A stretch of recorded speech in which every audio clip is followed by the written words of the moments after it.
will never tell you the struggles that you face when you come to these cities.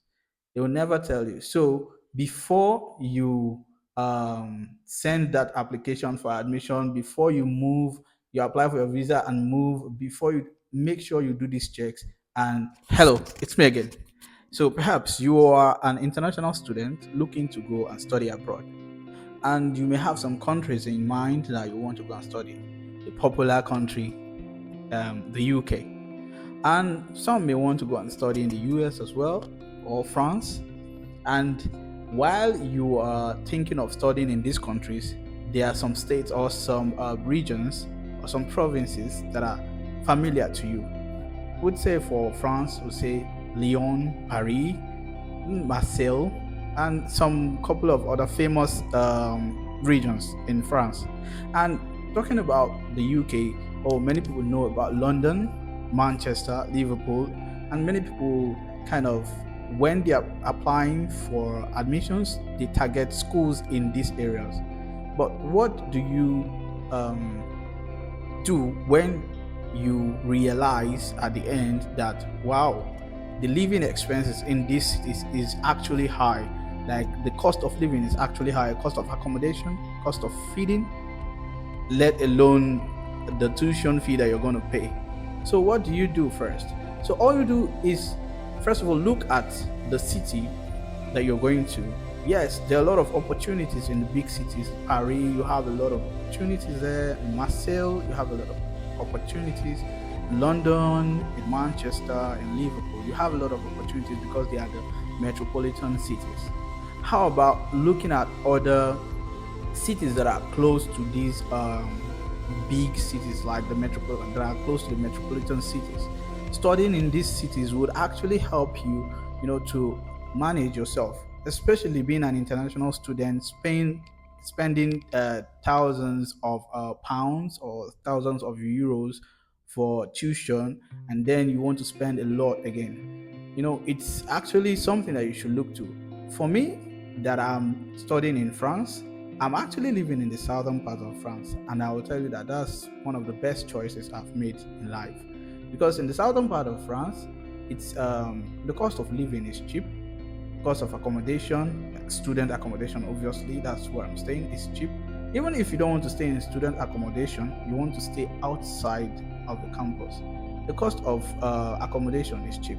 And also, the cost of food, transportation is cheap compared to the metropolitan cities like Paris, Lyon. Because in Paris, I am not sure that you will get a studio as cheap as 500 euros. Maybe if you get a cheap one, we'll say 700, 750 euros.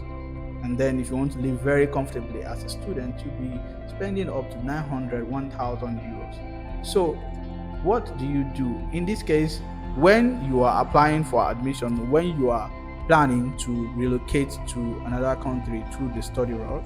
You'd have to look at the cities first.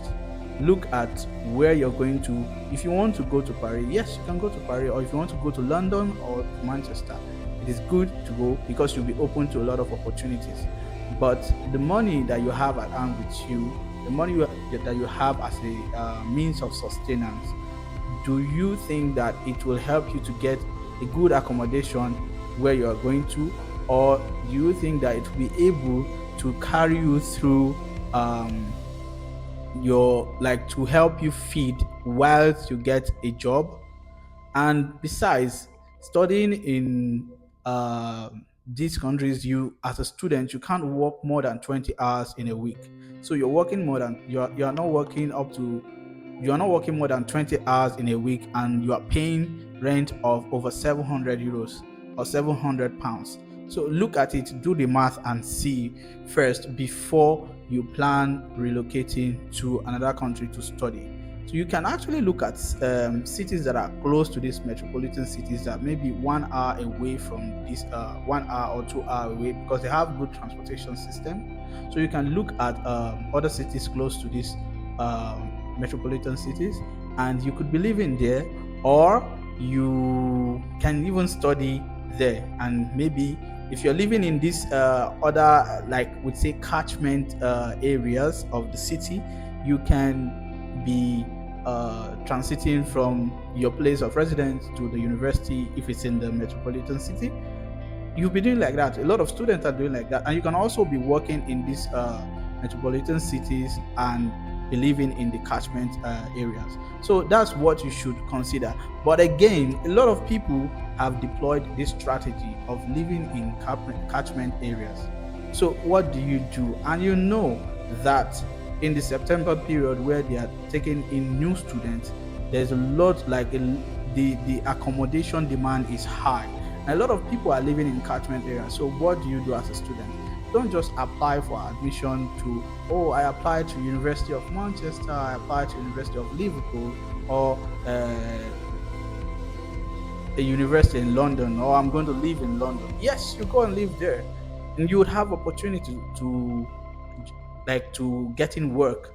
But how are you ready? Like, I hope you're ready to sustain yourself whilst you prepare to get a job and other things. So first of all, do your calculations first before you apply for any admissions. And one advice I will give to you is that living in all these cheap cities or provinces that people don't really know, like that you may not be aware of, it's actually good, because when you go and study in a country, after you finish studying, you have the opportunity to apply for post-study visa. Some countries will give you 1 year post-study visa, others will give you 2 years. I think the UK is 2 years. So while you have studies and you have studied, and then you are applying for the post-study visa, when you've gained ground, you finish your program, you can then move to a more you can move to a metropolitan city like London or Manchester or Paris or Lyon. That's like a strategy. So while you're a student, you live in cities that the cost of living is not too high, and then you use that to maintain yourself. You can actually be working remotely as well.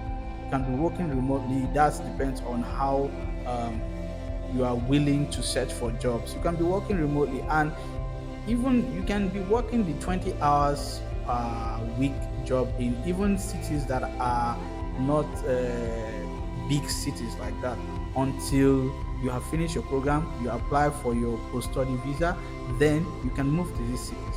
So when you are applying for admissions to come over, make sure that you do your calculations very well. Don't just, an agent would just want you to come, or because they're going to apply for the admission for you and they're going to get their commission from whatever, but they will never tell you the struggles that you face when you come to these cities. They will never tell you. So before you send that application for admission, before you move, you apply for your visa and move, before you make sure you do these checks and see if you can actually sustain yourself in big cities, or you move to smaller cities where the cost of living is not high. And then after your study, you can apply for a post-study visa and move to big cities. Thank you. This video have been of usefulness to you. If that's contributed or added anything to you, please subscribe and like the channel so that we can grow. Thank you, and bye bye.